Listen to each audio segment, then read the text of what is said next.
What's going on, guys? It's snoov603 bringing you a little Battlefield 3 gameplay.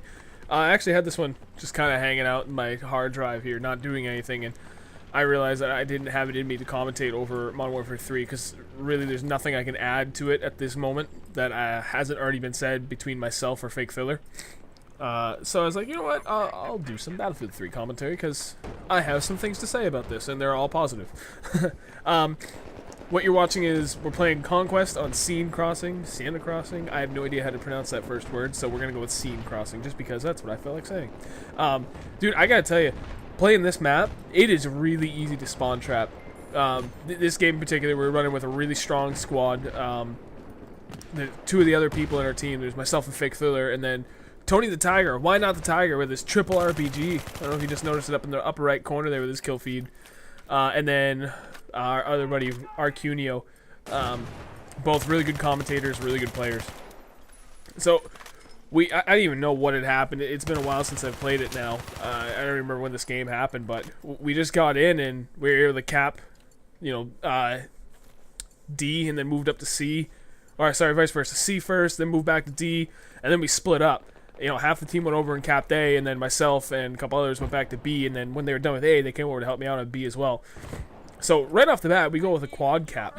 And, dude, from there, we rolled people. And that's the good thing and bad thing to me that I'm finding on Conquest. If you get with a really strong team, not even so much just a strong squad, but a strong team, it's not even fair. Because there's no... It's not like domination on Call of Duty where you can cap 2 to 3 flags and you kind of have a general idea where you're going to spawn, but you're not going to spawn on like the exact right on top of the map, which you can in Battlefield 3. Any one of the points that you cap, you can spawn on those. So we have A, B, C, and D capped, so you have an option of spawning on any one of those 4 as well as your normal deployment, and that's not even fair. So with that, now we've got this team capped. And they only have one possible spot to spawn at, and that's in their deployment area. And mega fail right here. I didn't even see these 2 guys sitting in that container. It really was a lot of fun though. I do believe I finished this game 22-3. It's kind of slow paced for a little bit, but for the most part, it goes pretty good. I get 2 pretty good tears. Both times defending B. And dude, I gotta say, right now, between Modern Warfare 3 and Battlefield 3, I haven't played Battlefield 3 yet since Modern Warfare 3 came out. I enjoy Battlefield 3 better. There's nothing else to put it. Just a little side note for what it's worth. I gotta say though, I love playing the engineer class on this game. The only previous experience I had playing Battlefield was BF3 So going in Battlefield 3, that's really all I had to play off with. And from what little tips I could find was that if you're new to this, if you come up on someone like right up on their face, don't try and aim down sights. You're better off just hip firing. And dude, this kid sucks. Look at this. He should have had me. Again with a pistol. Take that. And play as a medic because, if you can barely survive these firefights, you can throw in your own med pack and revive yourself, or regenerate your health much faster and continue on with the fight. And I did that. I played with the assault class, the medic class, from the get-go, and it really, really helped me out. But as I got better with this game, I didn't want to use it as much because I didn't have to really lean on having that med pack. I certainly don't now, have to now like I did when I first played it. Now that I've really kind of gotten the game mechanics of it down, understood, okay, what can I expect under good connection to what's it going to take to kill someone. With Call of Duty, it varies greatly, all depending on your connection. Sometimes you get the 2 to 3 shot kills, and other times where you get like 4 or 5 hit markers, and you stop shooting because okay, that's enough hit markers to kill him, and yet the guy is still alive. It didn't really take that long to get that all figured out and get comfortable with the mechanics of Battlefield 3. So I was like, okay, well, you know what? I'll dabble in the engineer class because I got to tell you, I was hesitant to even start playing this game because of the vehicles. I don't like vehicles whatsoever in first-person shooters. Like, what's it supposed to be? Is it supposed to be a first-person shooter, or is it supposed to be a vehicles game? Mixing the two, it just seems stupid. I never understood it. But as I kind of got into this, I was like, well, wait a minute. Okay, I don't have to play in the vehicles. No one ever said I had to. I can get this game, and I don't need to do anything. So, fuck it. I'll pull out my RPG, and I'll blow the shit out of these tanks. And that's what I just started doing. I was like, well, okay, I'll run around and I'll shoot people and get all the kills I can, but at the same time, I'm going to do my best to use my RPG or whatever, you know, any other launchers to go ahead and just take out vehicles all the time because I loathe them. So it's actually playing it that way.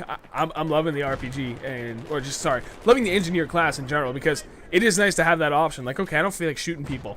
I'm gonna take that chopper right out of the sky like a boss. And, dude, that's a ton of fun. There's really not much to add to that. Then there's the other added benefit of, you know, if you're not going to use the RPG or any other launcher, like, especially using the RPG where you can shoot it anywhere you want, you don't need to have it lock on. I do like clearing hallways. I'm hesitant to talk about it, to, like, openly admit, yeah, I use the RPG to kill people in this game. Because it's almost cheap. But that's going off the whole Call of Duty mentality. You fire an RPG at anyone in Call of Duty, you're gonna get the kill. Like, there's almost no doubt about it, unless you, like, really miss. You get inside a certain radius, it's a kill, regardless. You know, that's it. End of story. In Battlefield, that's not the case. Dude, I've hit people directly in the chest, and I don't get kills. Like, I don't get it. I've had the thing explode on the ground 2 feet in front of or behind or to the side, whatever. I mean, literally on top of people in this game. And you barely do any damage to them. So, I don't feel that cheap when I'm like, okay, you know what? There's a guy camping up in that room. I'm just going to sit here and throw launchers at him all day. Because it can take like 3, sometimes even 4 times of the RPG to get that kill. But, dude, you got to admit to yourself, it is extremely satisfying when you pull out the RPG and you, like, you know, just like right there across the way and I got that guy. But I think I tagged him once or twice with the bullets, or someone else did. So, you know, it's one of those... I don't feel like the RPG in this game, from player to player, are overpowered whatsoever. I feel like they are, you know, pretty fair. There are the occasional, like, I actually put up a clip not too long ago, on this very map, actually, going to defend C, looking into the hallway behind C, kind of between C and D, throw the RPG down, and boom, triple kill, because there's a bunch of kids camping that hallway. There are random cases like that, but for the most part, it's never one-hit kill with that thing. It usually takes 2, sometimes 3, and the occasional 4 RPGs to kill someone. Look at these kids trying to get away from B. Ain't gonna happen. So, you know, kind of with that in mind, used to be all about the assault or medic pack. Medic pack. Medic class. I really, really enjoy the engineer class. You know, there's also a lot of really good guns, like the A91. And the Scar, they're just awesome guns to use in this game. I can't get enough of them. And, you know, even fully auto, because it's got almost no kick or no climb when you've got the trigger pegged down and you're just going full auto fire. It just doesn't move. It's kind of ridiculous how accurate it is, but I love it, so I'm not going to say anything about it. I've heard some problems with the F2000. I don't know what class that's in. I haven't unlocked it yet myself, but I heard it's kind of overpowered, but I don't know. I gotta say, dude, A91 is a beast gun. The Scar, maybe not quite as good, but it's certainly almost at that level. Aside from that, dude, to me, this gameplay really shows what playing in a strong squad can do. Never mind the rest of the team. I mean, we were lucky that the rest of the team we played with were pretty good. I mean, they weren't exceptional by any means, but they were still pretty good. They were doing okay, but without trying to toot my own horn too much, the squad we were playing in was a very strong squad. So it works out really well. You know, right off the bat, you can take your whole squad, go cap the first flag, whatever one it happens to be on, and then kind of make up your mind from there. Okay, do we want to split up, or everyone go for the closest flag to the enemy team, and then everyone run back and get the other flag? That's kind of in the halfway point, but maybe favors us more. I don't know. I would say your best bet, take the whole team, cap the first flag, and then split up 2 and 2, and go get each flag. Worst case scenario, one guy dies and he's still on the flag. The other guy is still on the flag to survive long enough that after your respawn delay is done, you can just respawn back on him, help finish capping the flag, and then go over to the other team. Or vice versa. You know, 2 and 2 on each flag. So you go to A and B, and the whole team comes up on A and demolishes the 2 of you guys. Well, no big deal.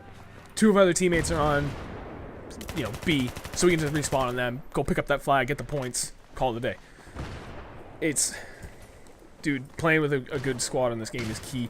Really, like, you could get away with playing with randoms and kind of carrying your own in Call of Duty, but Battlefield 3, if you really want to have fun and win, and not just win, but absolutely destroy people, you got to get a good squad. I don't know what the best way to do it is, other than, meeting up with random people while playing, or going on a hop it, but you get in a good squad, you're going to roll people all the time, and it was a ridiculous end score right there. I don't know if you guys caught it, but that's going to wrap it up. Thank you guys for allowing me to ramble for a minute. If you're interested in checking out some of our other videos, up at top, we've got the BF3 multiplayer tips, specifically on the Assault class. I did that a little while back. And if you're interested in some team live comm, I know you guys enjoy my personal live comms I do when I was doing free-for-all and Modern Warfare 2 and whatnot. This is a team live comm. We try and do it with 4 people, but we've only been so fortunate thus far to have 3 people at a time. But, it's a live comm for all 3 of us as we're absolutely dominating people. That's the Golf Squad Chronicles, in case you guys are interested. Check it out, and if you really like what you see, don't forget to subscribe to us, and don't forget to rate, too, and comment. Love those comments. Thanks, guys. Peace.